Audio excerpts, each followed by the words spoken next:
विद्यार्थियों, एक बार क्या होता है कि एक भगवान थे, जिन भगवान का नाम था इंद्र। भगवान इंद्र का दरबार लग रहा था और भगवान इंद्र के दरबार में क्या होता है कि काफी सारी अप्सराएं हैं, वो अप्सराएं डांस कर रही थी। उन अप्सराओं में एक अप्सरा थी जिसका नाम था उर्वशी। क्या नाम था? उर्वशी। ये जो उर्वशी है, ये उर्वशी डांस कर रही थी और डांस करते करते क्या होता है विद्यार्थियों, इसको हंसी आ जाती है। इंद्र बड़े गुस्सेल स्वभाव के देवता थे। जैसे इसको मतलब गुस्सा आया तो गुस्सा आने के साथ ही क्या होता है, ये जो इंद्र है, इंद्र गुस्सा आने के साथ उर्वशी को श्राप देते हैं कि तुम 12 वर्ष तक मेरे इंद्र लोक, इस स्वर्ग लोक में नहीं रहोगे, तुम 12 लोक तक भूलोक मृत्यु लोक पर रहोगे और 12 साल बाद में तुम्हें मेरे दरबार में वापस एंट्री मिलेगी। उर्वशी खूब रोई बिलखी, बोला मालिक ये तो गलत है, लेकिन फिर भी अब भगवान इंद्र का आदेश था तो आना तो था ही। बताया जाता है कि ये जो उर्वशी है, ये उर्वशी विद्यार्थियों मृत्यु लोक में आ जाती है और यहाँ आने के बाद में इसने एक चंद्रागिरी करके एक पर्वत था, उस पर्वत पर इसने शरण ली।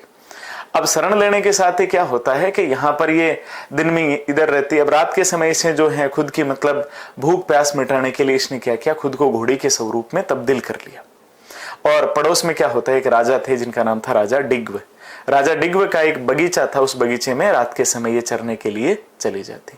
सवेरे जो बागवान था, जो माली था, वो माली दौड़कर राजा के पास आता, बोला राजा रात को अपने बगीचे में कोई पशु घुस गया और उस पशु ने खूब नुकसान कर दिया।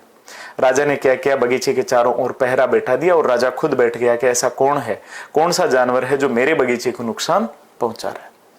अब होता क्या है कि जैसे ही रात का समय हुआ, रात का समय होते ही जो घोड़ी है वो घोड़ी आती है और आकर बाग में चरने लग जाती है। बाग में आकर चरने लगी। राजा डिग्व था, राजा डिग्व की आंखें फटी की फटी रह गई कि यार इतनी सुंदर घोड़ी मैंने कभी देखी नहीं, मैं चाहता हूं कि ये मेरे अस्तबल में शामिल हो।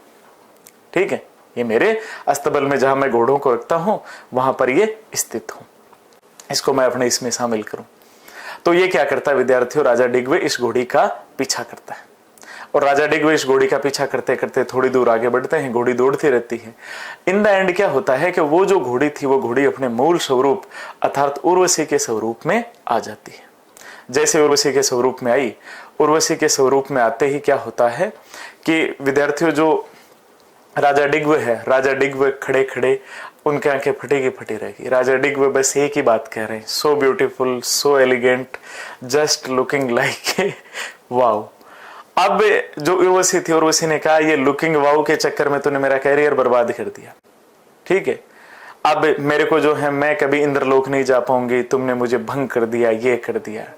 राजा डिग्व भावुक होते हैं और भावुक होकर कहते हैं कि तुम्हें इंद्रलोक में जाने को कहा किसने है, आप इधर रहिए।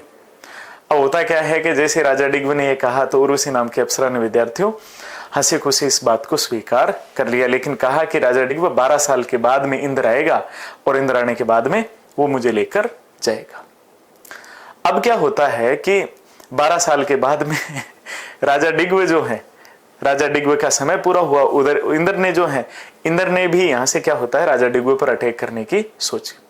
राजा डिग्व अटैक में असफल रहा, उसने विष्णु भगवान की सहायता ली और विष्णु भगवान की सहायता लेने के साथ ही राजा डिग्व को हरा दिया जाता है। और विद्यार्थियों अब दौर आ जाता है कि उर्वशी को राजा डिग्व को छोड़कर जाना पड़ेगा। अब जैसे ही जाने की बारी आई तो जाते समय उर्वशी जो है, उर्वशी श्राप देकर जाती है राजा डिग्व को कि जा तू कुष्ठ रोग से गड़गड़ कर मरेगा, तूने अगर उस दिन मेरी सुरक्षा या रक्षा नहीं करनी थी तो तुझे कहना ही नहीं था कि ये just looking like a wow.